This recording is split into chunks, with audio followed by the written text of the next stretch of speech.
What's going on, guys? So today we are out here at Ron Hoover RV and Marine in Rockport, Texas, and we're going to take a look at a very, very unique floor plan.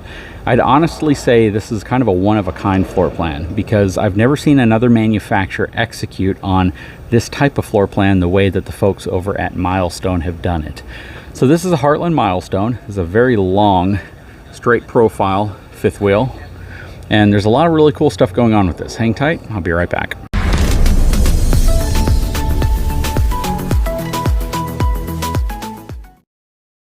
Okay, let's take a look at the numbers on this unit first. So this is going to have a gross vehicle weight rating of 15,000 pounds. So it's kind of a upper middle weight fifth wheel. It's definitely not a lightweight fifth wheel.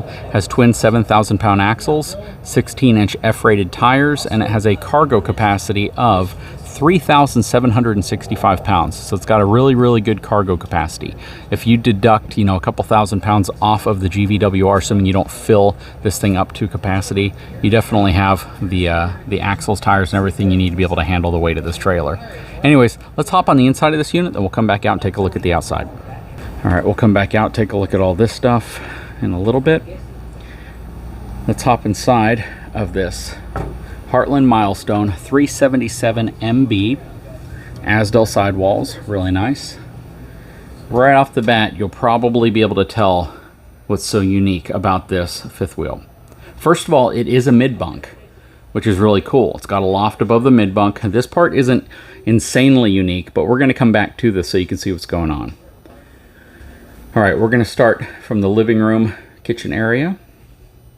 Kind of glance around here real quick. Because this is a full profile unit, basically the roof line stays straight all the way back. You don't see that typical slope down. It gives it kind of an interesting feel because this isn't typically the feel you would have in a mid-bunk unit. This is just interesting how everything looks taller and it looks a little bit more barren, if that makes sense. Like there's not as much going on because so much of the wall up here is kind of blank. Okay, from the kitchen area, you got some wireless charging. You got 110 outlet there. Nice solid surface Corian countertop. You have an upgraded faucet with wand here. You also have a large single basin farm style stainless steel sink. You can see how they've given you some contrasting tones between the white cabinetry and the darker cabinetry. Right here, your Furrion refrigerator. Very interesting styled Furrion refrigerator. I've seen this in a lot of RVs, and every time I see it though, it has a really elegant look to it. Coming around this way, you have your much wider Suburban 3-burner gas cooktop, along with a larger oven down here, and then a drawer in the bottom. On this side, you have your Greystone residential microwave. And I don't see a convect button on it, so I don't think this is a convection microwave. MSRP on this unit, $105,508, which means the sale price on this unit is going to be significantly lower than that. So if you're interested in it, give them a call so they'll give you the actual price. It might actually be posted on their website. Here's the pantry. Nice size pantry. It would have been nice to have adjustable shelves so you can kind of move them around and space them the way you'd like. It's kind of a rare thing in RVs, to be honest. A lot of storage up here. Down below, some large cabinets here with a ton of storage underneath the sink as well. Then you got 4 drawers right here. Always like to see drawers in a kitchen. It's a very kind of compact kitchen with this peninsula kind of jetting out, but it still gives you a fair amount of countertop space, right? You'd probably want to put your coffee maker there in the back. Taking a look over here, you have your freestanding dinette. I love this really cool table that they put on some of these, and then you have a flip out extension here at the end, and it's spring loaded but not locked in place. You got your chairs here, no storage underneath them. You have 2 good sized windows right here, plus you have a window on each end. Nice light fixture, of course all LED. Up top here, it would have been nice if they would have used the trim, the crown molding right there, as the same color as the batten strips. I feel it would have given this less of a sterile feel to it, more of a warm feel. What do you guys think? And this is always kind of cool. So you have USB, little drink holder there, and then they go back when you're done. Large armrest here in the center, some storage in it. I don't think that folds down. Has a good sized sofa at the end. It's not quite like a full-size sofa you typically see, but what's nice about it is how deep the pillows are. So the seated cushions are much, much deeper than you would typically see, which is actually going to make them a little bit more comfortable, I feel.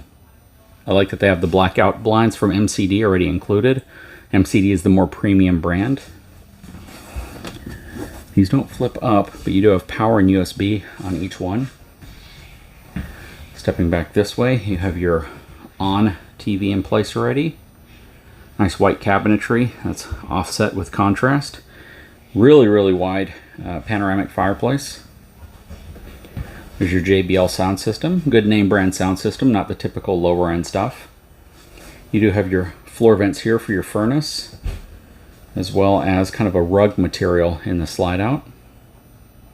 Very cool overall. Looks to be equipped with 2 ACs, one back here and then one in the master bedroom. But then there is a vent right here, which means you could probably drop a third AC in, or it might even be optional. Very cool. Let's work our way to the special area. So you can see that there's a loft above, but this is your mid bunk, and it's got this enormous sliding door right here, which if you wanted to close it off, you got this huge sliding door. The thing's probably 4 feet wide. But once you open this up, you go into your mid-bunk space. I really like how that entrance feels, honestly. Got some storage over here. I don't know if these tilt up, but nope, I don't think this one tilts up. Then you have some lighting right here. You got some more storage here, very deep storage as well. You know, they probably could have put like a hanging rod in there just so you could hang some clothes up if you'd want. All right, so behind this sliding door, you have a backer for your TV. A lot of shelves. Then you have a spot for AC to dump into the mid-bunk. Typically, that's one of the bigger challenges when it comes to mid-bunk units is how do you get your air conditioning into this space? Okay, now here is another big differentiation between this and any other mid-bunk I've seen, and that is a half bath. Porcelain foot flush toilet, solid surface countertop, undermount sink, nice mirror in place. But the fact that they put a half bath inside of the bunkhouse is pretty dang game changing, to be honest, because I've never seen a mid bunk that's done that. I think it's brilliant because oftentimes the reason why you have a mid bunk is because you have a larger family and you want to be able to accommodate that larger family. So putting the half bath in this space, I think makes a lot of sense. And this mid bunk is absolutely huge. I think the one thing that this mid bunk lacks is an office, like a desk. So if you have the kiddos in here, there's not really a dedicated space for them to do homework. Now, what would have been cool is if they would have had like a kind of those folding style tables that you see in some extra spaces that you fold up and you simply put a table right here so you could do your homework and other activities and things on there as well, in case the adults are back here and the kids are in this space needing to study or do homework. All right, stepping up the steps. We're gonna swing around because this has an enormous bunkhouse. I mean, you can see it extends all the way up there, all the way back to here. This is probably one of the biggest lofts I've seen in a mid-bunk. It's just absolutely huge. I'm gonna just compare.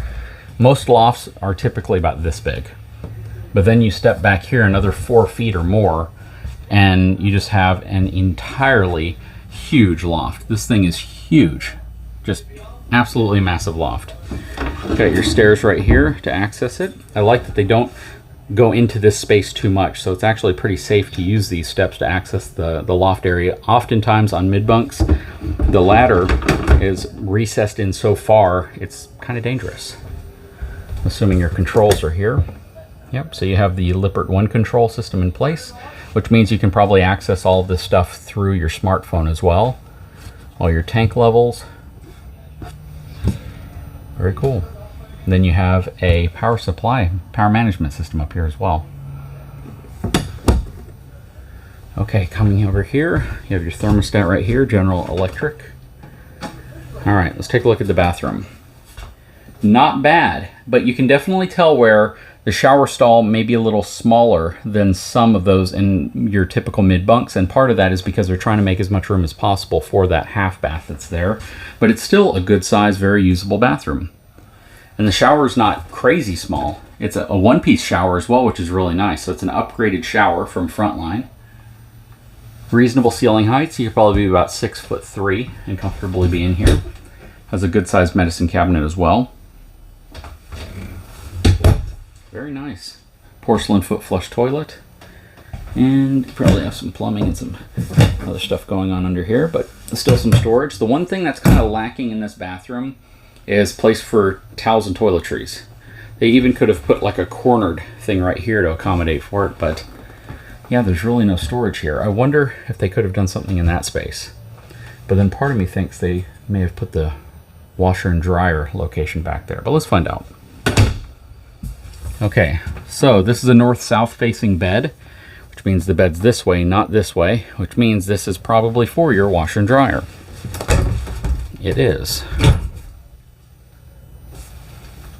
Very cool.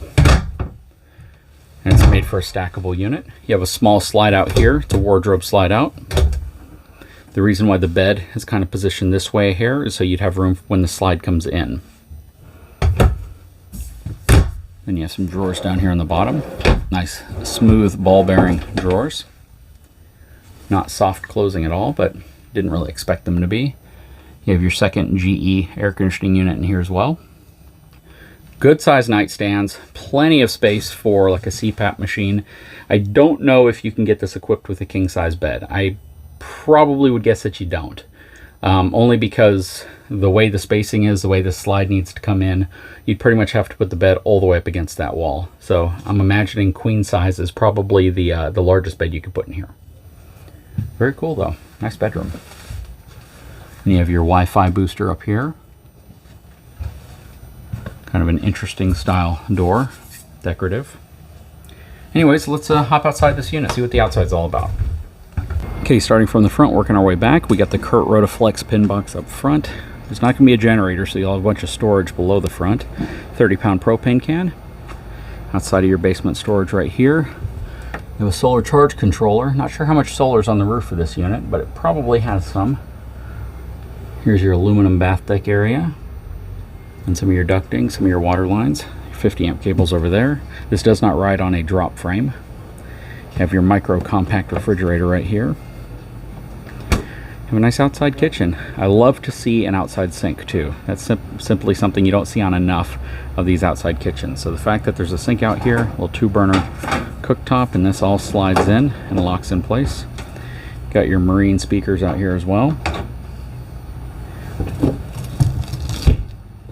Doors aren't very thick. I wish the doors were a little thicker, but you know, on most of these it really doesn't matter, but at least on the main baggage door. You have your ground control electronic 6-point leveling system. Your nice Moride grab handle right here. Has the Moride step above steps and a friction hinge on the door. Again, Asdel composite sidewalls. Over here you have rack and pinion slides. This rides on a 12-inch I-beam frame, so it's got a good frame setup. Trailer King F-rated tires and a standard equalizer. That's an area I would definitely upgrade relatively soon. Put in a nice, you know, Cree 3000 or Road Armor suspension, just something to upgrade that area. Reinforced, I love that they're putting the new little angle brackets in there as well to reinforce the hangers. Coming around this way. All right, step around the back. So this does have LED lighting, even though it doesn't look like it. It is LED. Wired for Furrion wireless backup camera. You have your 50 amp connection here. Designed for an accessory rack, not for towing. Has a rack and pinion slide on this side, plus you can see your sewer connections down there and some of your levelers. Coming around this way. Has 2 gray tanks because you have a bathroom up front as well, and one also for the washer and dryer. Another look at your running gear and suspension.